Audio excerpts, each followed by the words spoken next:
Viewers contact us on a weekly basis about homelessness around Duluth, from tents and encampments to needles and parking ramps and alleyways. Duluthians want it cleaned up. What is the root of the problem when it comes to our homeless population?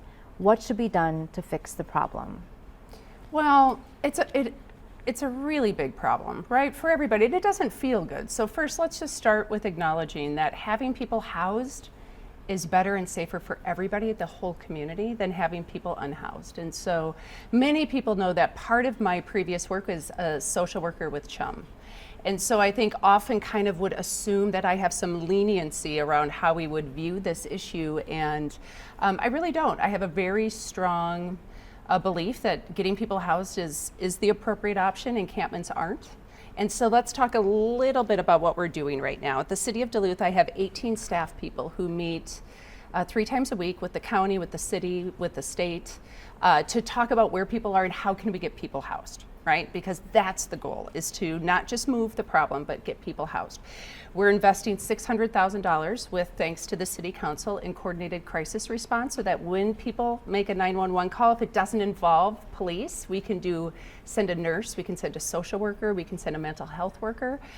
We've invested $19 million in affordable housing units, expanded warming center hours, invested in the shelter, and provided money for people to store their items. So all of that's important.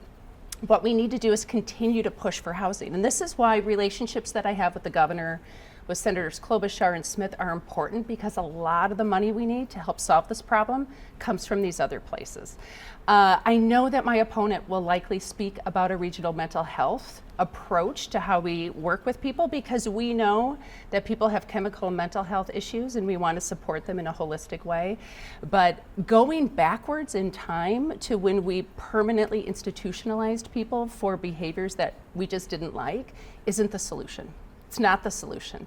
What is investing in the San Marco and projects like that. I was a board member that put that concept together and got it funded and got it built.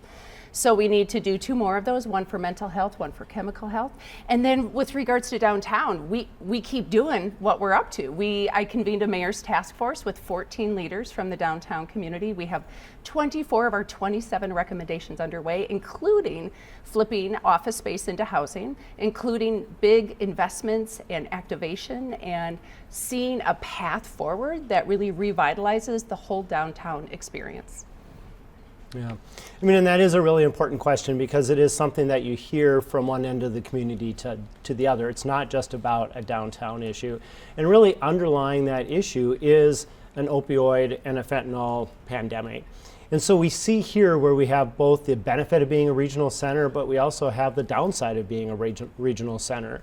We are a community that is known as a place where people might be able to come and get support and get services. So within answering that question, we have to first acknowledge that living on the street or living in a tent is not a healthy thing for that individual, nor is it a healthy thing for our community. And the current solutions we have don't work. Jail cells and ER emergency beds are neither effective, nor frankly are they cost efficient. So really 2 big strategies that we can take as the next administration and the next mayor. Number 1, better connecting to the existing services that we have. And that may actually mean engaging some partners that we've not engaged to this point. A great example is Teen Challenge. I had an opportunity to visit with them, tour their facility, and talk about where they're looking to grow. They're really proven model, and they're looking to move into this area. So I'm excited to have them have that happen and better connect to the things that we're already doing. But the second thing that we really need to focus on is something like the San Marco model. So I was on City Council when we adopted the San Marco, you may recall, super controversial, especially from our then police department. Well, they're now the biggest advocates. Instead of this continuous cycle of people being on the street, being picked up, going through detox and starting all over again, you have a safe place, a clean place, a supported place for people to be, some of whom will stay the rest of their lives there because of losing the battle to their addiction, but others will be able to reach a hand out for help, and that is there as well. So a model like that for our residents who are struggling with that opioid and fentanyl addiction crisis, I think is incredibly important.